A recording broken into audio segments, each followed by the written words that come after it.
Shalom, selamat pagi, salam sejahtera untuk kita semua. Kita berjumpa lagi dalam bacaan renungan pagi menjadi putra dan putri Allah pada hari ini Sabtu 11 September 2021 dengan judul pembahasan penganiayaan menolong penyebaran Injil. Sebelum kita lanjut, mari kita berdoa. Bapa di sorga, saat ini kami akan merenungkan firman-Mu. Roh Kudus-Mu menuntun kami dalam nama Yesus. Amin. Ayat tema kita diambil di dalam 2 Korintus 12 ayat yang ke-10. Firman Tuhan berkata, "Karena itu aku senang dan rela di dalam kelemahan, di dalam siksaan, di dalam kesukaran, di dalam penganiayaan dan kesesakan oleh karena Kristus. Sebab jika aku lemah, maka aku kuat."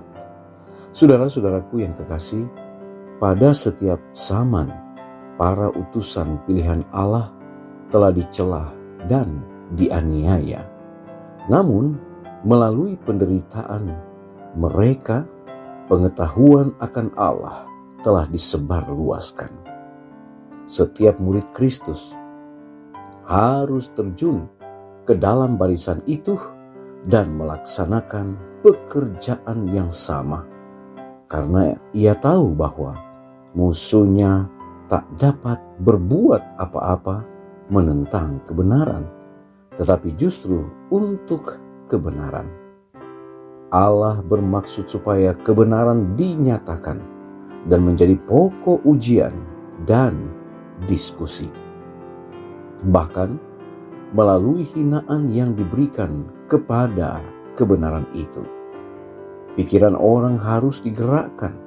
Setiap pertentangan, setiap celaan, setiap upaya untuk membatasi kebebasan hati nurani adalah alat Allah untuk membangunkan pikiran yang tanpa itu bisa tertidur.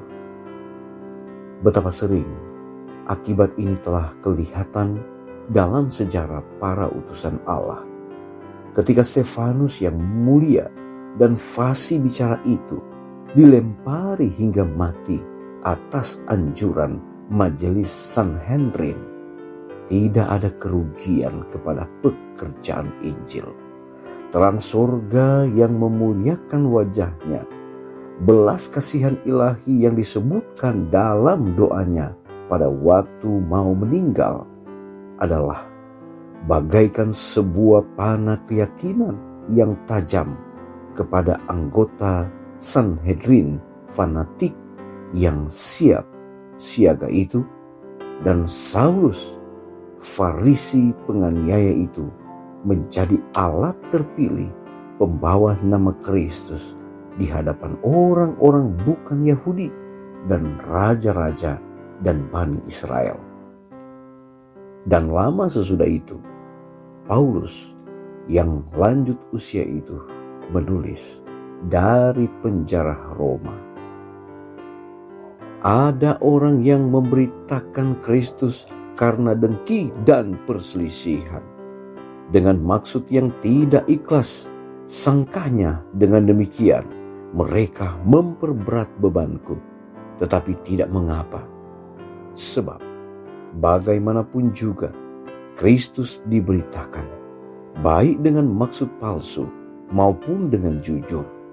Dengan dipenjarakannya Paulus, Injil disebarluaskan dan jiwa-jiwa ditarik kepada Kristus di istana Kaisar sendiri.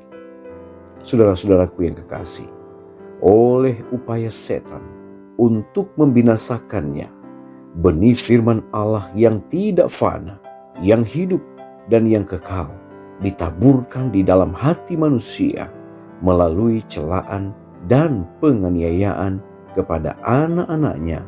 Nama Kristus dibesarkan dan jiwa-jiwa diselamatkan. Mari kita berdoa.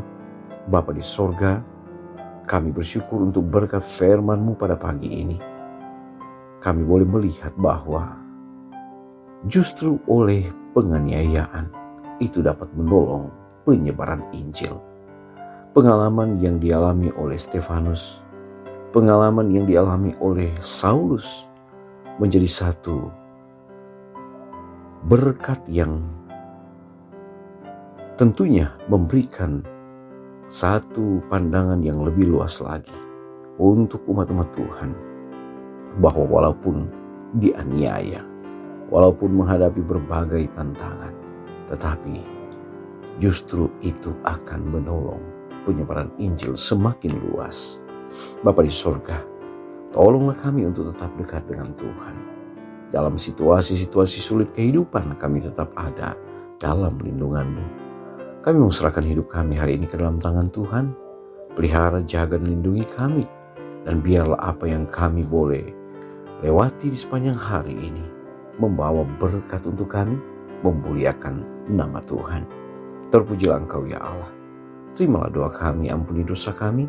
Dalam nama Yesus kami sudah berdoa. Amin.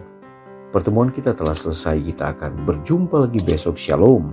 Tuhan Yesus memberkati.